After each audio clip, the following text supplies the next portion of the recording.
Good morning friend, welcome to our channel new Cordelia classes.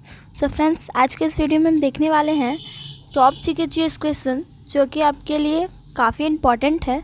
तो इस video को last तक ज़रूर देखें और वीडियो को लाइक, शेयर एंड चैनल को सब्सक्राइब ज़रूर करें। तो हमारा पहला क्वेश्चन है, आभूषण बनाने के लिए किस सोने का उपयोग किया जाता है? तो आभूषण बनाने के लिए 24 कैरेट सोने का उपयोग किया जाता है। हमारा अगला प्रश्न है, शुद्ध सोना कितने कैरेट का होता है? तो शुद्ध सोना 24 कैरेट का होता है। हमारा अगला प्रश्न है, झूठा सोना या बेवकूफ़ सोना किसे कहा जाता है? आयरन पाइराइट्स को। हमारा अगला प्रश्न है, सोने को कठोर बनाने के लिए उसमें क्या मिलाया जाता है? सोने को कठोर बनाने के लिए उसमें तांबा या चांदी मिलाया जाता है। हमारा अगला प्रश्न है, सफ़ेद सोना किसे कहा जाता है? प्लेटिनम को। हमारा अगला प्रश्न है, पारे का निष्कर्षण मुख्यतः किसमें होता है? तो पारे का निष्कर्षण मुख्यतः सिनेबार से होता है। हमारा अगला प्रश्न है, सर्प विषरोधी सुई बनाने में किसका उपयोग होता है? तो सर्प विषरोधी सुई बनाने में ऑरिक क्लोराइड का उपयोग होता है। हमारा अगला प्रश्न है, जल पर देने वाली धातु कौन सी है? सोडियम। हमारा अगला प्रश्न है, किस मिश्र धातु का उपयोग गोली बनाने में होता है? लीड एर्सेनिक। हमारा अगला प्रश्न है, एंटीमनी क्या है? एंटीमनी उपधातु है। हमारा अगला प्रश्न है, नीला तोता का रासायनिक नाम क्या है? तो नीला तोता का रासायनिक नाम कॉपर सल्फेट है। हमारा अगला प्रश्न, खाने वाला सोडा का रासायनिक नाम क्या है? Sodium bicarbonate. हमारा अगला प्रश्न है, वायुयान के निर्माण में कौन सी धातु प्रयोग होती है? तो वायुयान के निर्माण में पैलेडियम धातु प्रयोग होती है। हमारा अगला प्रश्न है, हीमोग्लोबिन में उपस्थित धातु कौन सी है? लोहा। हमारा अगला प्रश्न है, कौन सा तत्व ब्रह्मांड में सबसे अधिक मात्रा में पाया जाता है? हाइड्रोजन। हमारा अगला प्रश्न है, सामान्य किस्म का कोयला कौन सा है? बिटुमिन्स। हमारा अगला प्रश्न है, कौन सी ग्रंथि इंसुलिन स्रावित के लिए उत्तरदायी है? अग्नाशय। हमारा अगला प्रश्न है, कैप्सूल का आवरण बना होता है स्टार्च का। हमारा अगला प्रश्न है, नाइट्रोजन किसका अनिवार्य घटक होता है? तो नाइट्रोजन प्रोटीन का अनिवार्य घटक होता है। हमारा अगला प्रश्न है, किसमें रक्त कोशिकाओं की उत्पत्ति होती है? अस्थिमज्जा में। हमारा अगला प्रश्न है, हैजा के टीके की खोज किसने की? रॉबर्ट कोच ने। हमारा अगला प्रश्न है, डीएनए की खोज किसने की? तो डीएनए की खोज वाटसन एवं क्रिक ने की। हमारा अगला प्रश्न है, विटामिन की खोज किसने की? तो विटामिन की खोज फंक ने की। हमारा अगला प्रश्न है, जल का घनत्व अधिकतम होता है 4 डिग्री सेल्सियस पर। हमारा अगला प्रश्न है, हल्दी का खाने योग्य हिस्सा है प्रकंद। हमारा अगला प्रश्न है, हरा प्रोटोजोआ के नाम से कौन जाना जाता है? तो हरा प्रोटोजोआ के नाम से यूगलिना को जाना जाता है।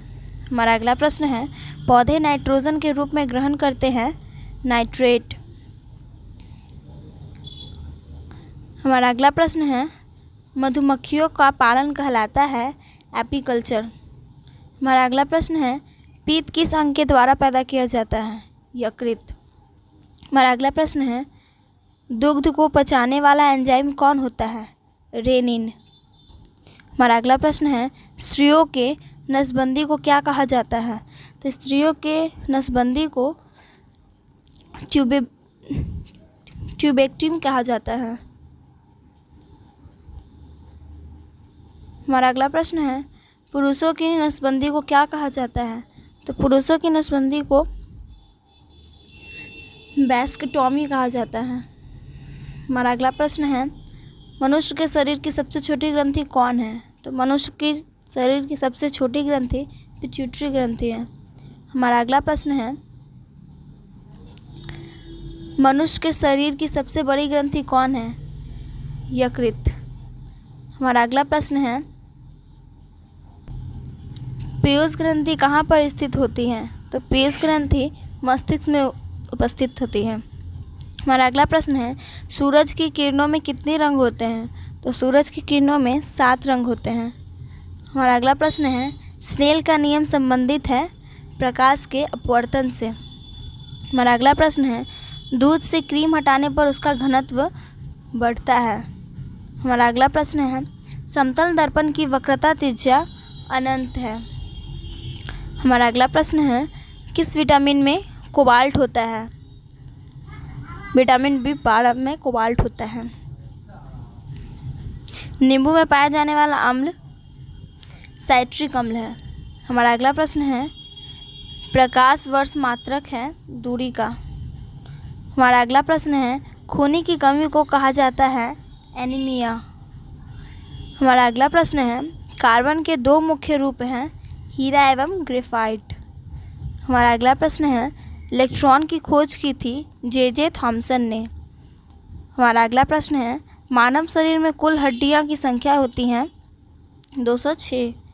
हमारा अगला प्रश्न है, मानव शरीर की सबसे बड़ी हड्डी है फीमर। हमारा अगला प्रश्न है, दूध की शुद्धता मापी जाती है लैक्टोमीटर से। हमारा अगला प्रश्न है, पेसमेकर संबंधित है हृदय से। हमारा अगला प्रश्न है, माइक्रोफोन के आविष्कारक है ग्राहम बेल। हमारा अगला प्रश्न है, कार बैटरी में इस्तेमाल किया जाता है सल्फ्यूरिक अम्ल का। हमारा अगला प्रश्न है, अस्थियों का अध्ययन कहलाता है ऑस्टियोलॉजी। हमारा अगला प्रश्न है, द्रव्यमान का SI मात्रक है किलोग्राम। हमारा अगला प्रश्न है, एल्युमिनियम का प्रमुख अयस्क है बॉक्साइड। हमारा अगला प्रश्न है, सूर्य के प्रकाश से कौन सा विटामिन प्राप्त होता है? Vitamin D। हमारा अगला प्रश्न है, मानव शरीर में क्रोमोसोम की संख्या 46 होती है। हमारा अगला प्रश्न है, भविष्य का ईंधन कौन सा है? भविष्य का ईंधन हाइड्रोजन है। हमारा अगला प्रश्न है, सबसे कठोर धातु कौन सी है? तो सबसे कठोर धातु प्लैटिनियम है। हमारा अगला प्रश्न है, टाइफाइड किस अंग को प्रभावित करता है? तो टाइफाइड आंत को प्रभावित करता है। हमारा अगला प्रश्न है, सबसे अधिक लोहा पाया जाता है पालक में। हमारा अगला प्रश्न है, विटामिन A का रासायनिक नाम रेटिनोल है। हमारा अगला प्रश्न है, किस सेल को संग्राहक सेल कहते हैं? द्वितीयक सेल को। हमारा अगला प्रश्न है, नींबू का pH मान होता है 2.2। हमारा अगला प्रश्न है, संगमरमर का रासायनिक नाम है कैल्शियम कार्बोनेट। हमारा अगला प्रश्न है, हंसाने वाली गैस का रासायनिक नाम है नाइट्रस ऑक्साइड। हमारा अगला प्रश्न है, ज्योति तीव्रता का मात्रक है कैंडेला। हमारा अगला प्रश्न है, मनुष्य के शरीर में विद्यमान पसलियों की संख्या है 24। हमारा अगला प्रश्न है, सूर्य की ऊर्जा का स्रोत है नाभिकीय संलयन। हमारा अगला प्रश्न है, रक्त का शुद्धिकरण करता है किडनी। हमारा अगला प्रश्न है, LPG में मुख्यतः उपस्थित रहता है ब्यूटेन और प्रोपेन। हमारा अगला प्रश्न है, ध्वनि की गति सर्वाधिक होती है इस्पात में। हमारा अगला प्रश्न है, अत्यधिक ध्वनि उत्पन्न करता है चिंपांजी। अगर आपको हमारा वीडियो अच्छा लगा हो तो वीडियो को लाइक, शेयर एंड सब्सक्राइब ज़रूर करें। Thanks for watching video.